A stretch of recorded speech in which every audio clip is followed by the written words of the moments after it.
अस्सलाम वालेकुम नाज़रीन, आप देख रहे हैं KPN HD और मैं हूं समीना चौधरी। इंतजामिया की कार्रवाई सब्जी फरोशों और कसाबों की दुकानों तक महदूद। रमजान उल मुबारक में असल लूट मार गारमेंट्स, ज्वेलरी, शूज और क्लाथ फरोशों ने मचा रखी है। हर दुकानदार अपनी मर्जी की कीमतें वसूल कर रहा है। किसी भी चीज पर रेट लिखा न होने की वजह से मनमाने रेट वसूल किए जाते हैं। तफसीलात के मुताबिक मुल्क भर में मजहबी माह रमजान उल मुबारक को इबादत और रियाजत की बजाय लूट मार और नाजायज कमाई का सीजन बना लिया गया है। किसी चीज की कीमत का कोई उसूल ज़ाब्ता तय नहीं है। इंतजामिया सब्जी, फ्रूट और कसाबों की दुकानों पर रेट लिस्ट भी अवज़ा करते हैं और जुर्माने भी करते हैं, लेकिन रमजान में कपड़ों, जूतों, ज्वेलरी और दीगर दुकानों में खूब गुना फरोशी होती है। किसी भी चीज़ और क्वालिटी पर कंपनी की तरफ से कोई कीमत दर्ज नहीं होती।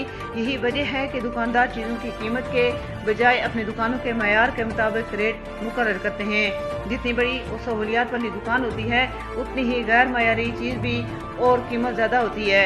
इंतजामिया मुल्क भर में नोटिस ले और मार्केट में दस्तयाब हर चीज़ पर कीमत दर्ज करवाने के इक़दाम जारी करे ताकि नाजायज़ मुनाफाखोरी से बचा जा सके। मज़ीद न्यूज़ अपडेट्स के लिए हमारे साथ रहिए।